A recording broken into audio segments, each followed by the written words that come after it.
नमस्कार दोस्तों, AMB live में आपका स्वागत है। आप देख रहे हैं एएमबी लाइव। कस्बा जहांगीरपुर में कुछ अराजक तत्वों के कारण कस्बे की शांति व्यवस्था भंग की जा रही थी, जिसको लेकर कस्बे में पुलिस फोर्स है तैनात। कस्बा जहांगीरपुर चौकी में कस्बे के संभ्रांत लोगों के साथ एक बैठक का आयोजन किया गया, जिसमें ADCP Ashok Kumar, ACP Rudra Pratap Singh, SDM महोदय, जेवर कोतवाली प्रभारी मनोज कुमार वे जहांगीरपुर चौकी इंचार्ज राधेश सक्सेना समस्त टीम के साथ मौजूद रहे। सभी सम्मानित लोगों ने अपनी अपनी बातें रखीं। दोस्तों, देखें और ध्यान से सुने कि एडीसीपी व एसडीएम महोदय ने बैठक के दौरान क्या कुछ कहा। देखते रहें एएमबी लाइव की zero ground report Bhanu Prakash Sharma व ठाकुर बसंत जी के साथ। में जो कुछ अराजक तत्व शांति भंग कर रहे हैं उनके लिए संदेश क्या देना चाहेंगे? संदेश कड़ा है, सबके खिलाफ कड़ी कार्रवाई होगी। जैसा कि आप देख रहे हो, जो भी लॉ एंड ऑर्डर को भंग करने की कोशिश करेगा उनको जेल भेजेंगे। तो आए दिन लगभग एक महीने में कई बार झगड़ा हो चुका है और ये मामला बढ़ता ही जा रहा है और कुछ लोग मेवात का नूह बनाना चाह रहे हैं। यहाँ पर नहीं है, ये उत्तर प्रदेश है, ये कोई नूह नहीं है। यहाँ बड़ी शांतिपूर्ण तरीके से लोग रह रहे हैं। जैसा कि अभी आपके सामने शांति समिति की बैठक हुई है, इसमें जो गलतियां की हैं उनके विरुद्ध कड़ी कार्रवाई होगी। बहुत बहुत धन्यवाद।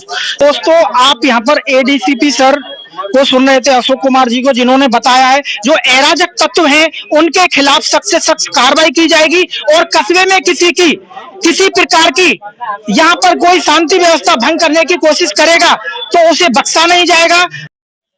बातचीत की वार्ता में शांति समिति की बैठकों के आयोजित करने का जो उद्देश्य होता है, जो आत्मा होती है, आरोप प्रत्यारोप नहीं होता। जो चीजें हो चुकी हैं उनको कैसे विचारों को साझा करके, मनमुटाव को, पुरानी बातों को भुला करके फिर उनकी पुनरावृत्ति न हो, उसके लिए हम लोग सार्थक संवाद करें, स्वस्थ संवाद करें और एक ऐसा निष्कर्ष स्थापित करें जिससे कि जो सामाजिक जीवन जीने में इस प्रकार के गतिरोध समय समय पे आते हैं उनका मुंहतोड़ मनोवैज्ञानिक रूप से जवाब दिया जाए। कानून केवल ये बताता है कि आपके सामाजिक जीवन की परिधि क्या है। इस परिधि के अंतर्गत आप जीवन यापन कर रहे हैं तो कानून के दायरे में है, उसको क्रॉस कर रहे हैं तो कानून का उल्लंघन कर रहे हैं। कानून किसी के चरित्र का निर्माण नहीं करता। आप सारे, आपकी बातचीत से लग रहा है कि पुलिस ही सबके चरित्र का निर्माण कर रही है। सामाजिक अपमान का जब तक भय नहीं रहेगा आपके अंदर, तब तक आपका चरित्र निर्माण कैसे हो सकता है? बड़े बुजुर्गों से नहीं डरेंगे, सामाजिक मान्यताओं से नहीं डरेंगे, परंपराओं से नहीं डरेंगे, मूल्यों से नहीं डरेंगे, विश्वासों से नहीं डरेंगे, तो चरित्र निर्माण की कैसे आप अपेक्षा कर सकते हैं? पुलिस का चरित्र निर्माण के लिए, पुलिस तो कोई भी कानून का उल्लंघन करेगा, पुलिस अपनी कानूनी कार्रवाई करेगी। लेकिन हम सारे लोगों की जिम्मेदारी है कि लोगों के अंदर इस प्रकार का संदेश दें कि सामाजिक जीवन जीने के क्या मानक हैं, क्या मूल्य हैं, और उन मूल्यों से प्रेरित होकर के सामाजिक जीवन जीने के लिए लोगों को प्रेरित करें। घटनाएं जो हुई वो घट चुकी हैं, अब उन घटनाओं का कैसे भविष्य में पुनरावृत्ति न हो, इसकी चिंता करनी होगी। जहांगीरपुर का तो मैं समझता हूँ कि इतिहास बहुत शानदार रहा, जितना मैं समझ पाया, और इस इलाके में जो अंतर्राष्ट्रीय परियोजनाएं आ रही, भूगोल भी शानदार होने जा रहा है। तो जिस इलाके का भूगोल और इतिहास दोनों शानदार हो, तो उस इलाके पे तो इस प्रकार के कभी कलंक लगना ही नहीं चाहिए, कलंकित होना ही नहीं चाहिए। अगर कोई तत्व कलंकित करने का प्रयास कर रहा है तो उसके निमंत्रण को हम लोग स्वीकार करेंगे अपने तरीके से, और उनको समय आने पर सही प्रत्युत्तर भी दिया जाएगा। लेकिन भविष्य में दोनों समुदायों के बुजुर्गों का सबसे बड़ा दायित्व है कि आमने सामने बैठ करके चीजों को संतुलित किया जाए, और जो मन में कोई कटुता आई है तो उस कटुता को दूर किया जाए। कटुता बनाए रखने के लिए बार बार किसी घटनाओं का वर्णन करेंगे तो कटुता कम नहीं होगी, कटुता बनी ही रहेगी। उन घटनाओं को भूलें और बृहत्तर संवाद के माध्यम से आपसी भाईचारे को, इतिहास को देखते हुए हमें कई ऐसी संस्कृति विकसित करें, ऐसा भाईचारा विकसित करें कि पुनः उस घटनाओं की पुनरावृत्ति करने के किसी को एक बार नहीं 100 बार सोचना पड़े। सहमे हुए हैं लोग या किसी अज्ञात भय से लोग कुछ सोच रहे हैं। इतना पुलिस और प्रशासन कमजोर नहीं है कि अज्ञात भय का इलाज नहीं कर लेगा समय आने पे। लेकिन उससे भी बड़ा दायित्व तो आपका है। आप जब अपने में भाईचारा बनाए रखेंगे तो किसी की कोई जरूरत ही नहीं, समय समय पर जो रूटीनल काम होता है हम लोग करते रहेंगे। इसलिए हमारी आप लोगों से बस यही करबद्ध प्रार्थना है, निवेदन है, आग्रह है कि छोटी छोटी बातें अगर जाने अनजाने हो गई हैं और होती रहती हैं समाज में, ये कोई नई चीज नहीं है, परिवार में होती रहती हैं। इसमें कितने लोग ऐसे, मैं एक सवाल पूछूं कि परिवार में आधा आंख और आधा कान अगर आप बंद न किए रहें तो परिवार के विघटन होने में कितना देर लगेगा, जरा बताएं आप। कोई बेटा की बात अनसुनी कर रहा है, कोई बहू की बात अनसुनी कर रहा है, कोई भाई की बात अनसुनी कर रहा है, तब परिवार किसी तरह से मालगाड़ी की तरह चल रहे हैं। अगर उसमें पूरी आंख आप खोल दें, पूरा कान खोल दें, शाम तक बिखराव आ जाएगा। तो यही प्रक्रिया सामाजिक स्तर पर भी बढ़ाने की जरूरत है। बहुत चीजों के लिए आंख बंद करने की जरूरत है, लेकिन अगर आप सभी लोग भयग्रस्त हो जाएंगे, कौन बोलने जाए, हमसे क्या लेना, मेरा क्या, मुझसे क्या, तो ये भी थोड़ा ठीक नहीं है समाज के लिए। दायित्वों का निर्वहन करना पड़ेगा, पुलिस की मदद करनी पड़ेगी, गोपनीय तरीके से कर सकते हैं। उत्तर प्रदेश की पुलिस कितना समझ रखती है कि किस बात को कहाँ तक ले जाना है। हम लोगों के लेवल पर आपकी गोपनीयता कहीं भंग नहीं की जाएगी।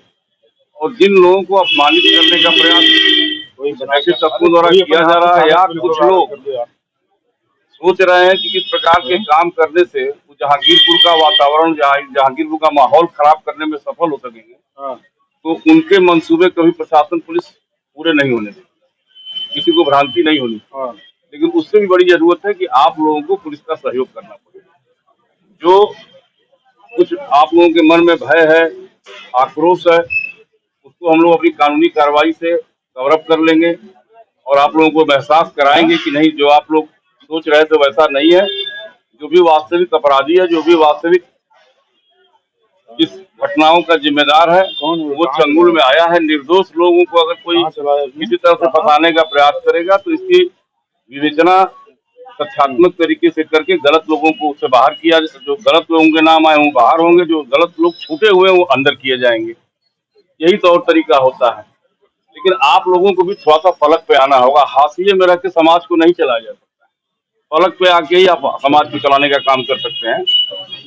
तो पुलिस और हम आप अलग नहीं है कोई। हमको तमाम सूचनाएं आप दूरभाष देते हैं, हम एसीपी साहब को देते हैं, एसीपी साहब को आप देते हैं, एसीपी साहब हमको देते हैं। ज्वाइंटली हम लोग मिल करके इस छोटी मोटी बात को बहुत बड़ी बात बनाने की जरूरत नहीं है, इसको हम लोग निपटा लेंगे। आप लोग अपना भरोसा, अपना विश्वास बनाए रखें और कहीं से कहीं कोई भी आपके सम्मान के साथ, कोई भी किसी समुदाय का व्यक्ति दूसरे समुदाय के साथ खिलवाड़ नहीं कर पाएगा। अगर खिलवाड़ करने का प्रयास किया तो कानून अपना कठोर काम करेगा। जो उसका दंड होगा उनको पाना होगा, चार्जशीटेड होंगे और बाकी जो कानून अपनी कार्रवाई करना होगा करेगा। इसलिए आप लोगों को बड़े मन के साथ दोनों समुदायों को इस शांति समिति के अलावा भी आपसी भाईचारे की बैठकें कर करके इस प्रकार के तत्वों को हतोत्साहित करने की जरूरत है। खुद हतोत्साहित हो जाएंगे तो ऐसे तत्वों का मन बढ़ेगा। और शांति समिति की बैठकों में अगर बड़े बुजुर्ग हतोत्साहित होने वाली भाषाओं का प्रयोग करेंगे, शब्दों का प्रयोग करेंगे, तो जो इस प्रकार के तत्व हैं उनका मनोबल बढ़ेगा। आपको उनके मनोवैज्ञानिक रूप से तोड़ना है। शारीरिक रूप से तो टूटे हुए हैं, 10 लाठी पाएंगे पुलिस का, कोई सामाजिक अपमान का जब भय नहीं है फिर दूसरे दिन कॉलर ऊंची करके चलते रहेंगे। इसमें जो प्रतिष्ठित लोग हैं, किसी को पुलिस बुला देगी भी तो उसको लगेगा कि हमारा अपमान हो गया।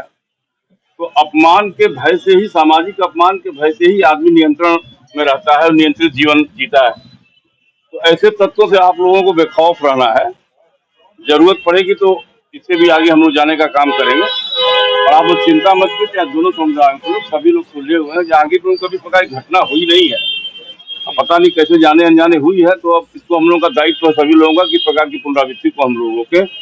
हम आप लोगों से यही अपेक्षा करते हैं, विश्वास व्यक्त करते हैं कि आने वाले दिनों में हम पुनः जहांगीरपुर में इस प्रकार के तत्वों को पुलिस और समाज और नगर के लोग मिल करके, हम सारे लोग मिल करके ऐसे स्थान पे भेजें जिसके लिए वो हकदार हैं। और सही लोग जो हैं, जो इससे अपने को पीड़ित महसूस कर रहे हैं, उस विषाक्त वातावरण से हम लोग उनको बाहर निकाल सकें और एक अच्छा और स्वस्थ वातावरण बना सकें, यही हमारी आप लोगों से प्रार्थना है। और बहुत बहुत धन्यवाद कि आप लोग हम लोगों के बुलाने पर इतना अपना समय छोड़ करके आए और दोनों समुदायों के लोग इस शांति समिति की बैठक में शिरकत किए और आप लोगों ने हम लोगों की बातों को ध्यान से सुना। हम लोग अपेक्षा भी करते हैं कि एडीसीपी सर ग्रेटर नोएडा से आए हैं आप लोगों के बीच, हम लोग कहीं लोकल अफसर हैं, 10 मिनट में आ जाते हैं, तो निश्चित आप लोगों पर भरोसा करके ही आए हैं। सर कल भी आए थे, परसों भी आए थे, तो सर की बातों को इसके बाद आप लोग गंभीरता पूर्वक सुनिएगा, मनन करिएगा और उस पर ध्यान रखिएगा कि सबको मिलकर चलाना है व्यवस्था को, सामाजिक व्यवस्था। कोई एक व्यक्ति की जिम्मेदारी नहीं है, आपको भी कहीं न कहीं से अपनी जिम्मेदारियों को निभाना होगा। और बुजुर्ग बहुत दुनिया देख चुके हैं, काफी उतार चढ़ाव देख चुके हैं, घर का भी, परिवार का भी, समाज का भी, और हर समय अपने मनोबल को ऊंचा किए रहे हैं। तो ऐसे तत्वों से आप लोग भयभीत होने की जरूरत नहीं। इन तत्वों के अंदर बहुत ताकत नहीं होती, ये जितनी तेजी से पनपते हैं उतनी तेजी से अंदर जाते हैं। तो आप लोग इससे बेखौफ रहिए और हम लोगों की मदद करिए, हम लोग भी आपकी पूरी मदद करेंगे। बहुत बहुत धन्यवाद। सभी सम्मानित नागरिकगण, वर्तमान भूतपूर्व चेयरमैन साहब, कई चेयरमैन साहब हैं पूर्व वाले यहाँ पे व्यापार मंडल के, और अन्य सभी महानुभावगण और जेवर के सभी हमारे जहांगीरपुर के सभी सम्मानित नागरिक। जैसा कि अभी हमारे एसडीएम साहब ने कहा कि छोटे मन से कोई बड़ा नहीं होता और टूटे मन से कोई खड़ा नहीं होता है। हमारे पूर्व प्रधानमंत्री पंडित अटल बिहारी वाजपेयी जी की ये लाइनें थी। तो मन को थोड़ा सा बड़ा करना पड़ेगा, विशाल करना पड़ेगा। अभी एसडीएम साहब ने एक बात और बड़ी महत्वपूर्ण थी कि परिवार है, परिवार में अगर कोई एक भी दुखी है तो वो पूरा परिवार तरक्की नहीं कर पाएगा। छोटे बड़े सब तरह के लोग हैं यहाँ पे। घटनाएं जो अनफॉर्चुनेट हुई, क्योंकि उन घटनाओं का संज्ञान नहीं था हम लोगों के पास में, वो आप लोग भी लोकल स्तर पे प्रयास करते रहे। जैसे छोटी मर्ज होती है तो आदमी जहांगीरपुर में कर लेता है, बहुत होती तो जेवर तक चला जाता है, तो जब बड़ी घटना हो जाती है तो फिर वो कैलाश हॉस्पिटल और एम्स तक या दिल्ली तक सेक्शन पड़ती है। तो संयोग से छोटा छोटा इलाज होते होते ये बड़ी घटना हो गई, तो उसको फिर कैलाश हॉस्पिटल के ऊपर की बात होगी, ऊपर ले जानी पड़ी। चले, वो समय रहते आप सब लोग जागरूक नागरिक हैं सभी। हमारे कल लोग आए थे, लोगों ने हम लोगों से भी अनुरोध किया, जो कमियां बेसियां थी वो हम लोगों ही कल तबादले ख्यालात हो चुके थे, चीजें हम लोगों की जानकारी में आ गई थी। वो अब उनका पोस्टमार्टम आप अपने लेवल पे ना करें, उनका पोस्टमार्टम हम अपने लेवल पे कर रहे हैं कि कहाँ कमी रही, कहाँ किसकी ज्यादती रही, कहाँ किसकी लापरवाही रही, कहाँ किसकी नालायकियत रही। तो उन सबका हम लोग निष्पक्ष तरीके से विवेचना करेंगे। जैसा कि अभी हमारे एक और बोर्ड चेयरमैन साहब थे, उन्होंने भी कहा, तो हम लोग निष्पक्ष विवेचना करेंगे। जो सही है वो जेल जाएंगे, जो गलत लिखे हैं वो जेल नहीं जाएंगे, और छूटेगा कोई नहीं। यहाँ कानून का राज है, यहाँ कोई अराजकता नहीं है। खासकर उत्तर प्रदेश सरकार में ये कोई ना समझे कि हम कानून से बड़े हैं। जो भी कानून से बड़ा होने की कोशिश करता है उसको कानून उसकी सही जगह पहुंचा देता है। यहाँ कोई वो हीला हवाली नहीं होती है। ये सही है कि जब तक जानकारी में चीजें नहीं होती हैं तब तक चल जाती हैं, जानकारी में आ जाती हैं तो फिर वो छुपती नहीं है। आप सबसे बस यही गुजारिश है कि जैसे कि आपका एक यहाँ गौरवशाली इतिहास रहा है और एक गौरवशाली भविष्य होने वाला है, जैसा हमारे भी एसडीएम साहब ने कहा है, तो हम उस गौरवशाली भविष्य को देखें, अपने पूर्व इतिहास को स्मरण करें, तो उस इतिहास पे कोई ऐसा कलंक न लग जाए हमारी थोड़ी सी लापरवाही से, हमारी थोड़ी सी गलतफहमी से, कि जो यहाँ का नाम बदनाम हो जाए। व्यापार के बारे में कल भी हमारे सज्जन व्यापार मंडल के थे, हम लोग बात करते रहते कि भाई यहाँ बहुत सारे मार्केट हैं, अब तो इतने मार्केट बढ़ गए हैं, आदमी सोचेगा यार चलो यहाँ क्या इतनी देर बवाल हो रहा होगा, जेवर चलेंगे, खुर्जा चले जाएंगे, कहीं चले जाएंगे, इतने बढ़िया रोड हो गए हैं, दूसरी जगह सामान खरीद लाएंगे, नुकसान किसका होगा? नुकसान तो फाइनली यहीं का होगा ना। और कितनी बदनामी होती है, जो अब हम लोग एक अंतर्राष्ट्रीय फलक पे यहाँ पे बैठे हैं। अगले साल तक आप सब लोग यहाँ अंतर्राष्ट्रीय उड़ानें उतरने लगेंगी। हम लोग यार इसी साले या किनारे में लटकते रहेंगे कि यार वो उसकी ठेली पर रख दो, वो उसके दरवाजे गाली दे देंगे जाकर के, वो इसी में लगे रहेंगे। तो इन सब चीजों से हमें ऊपर उठना है।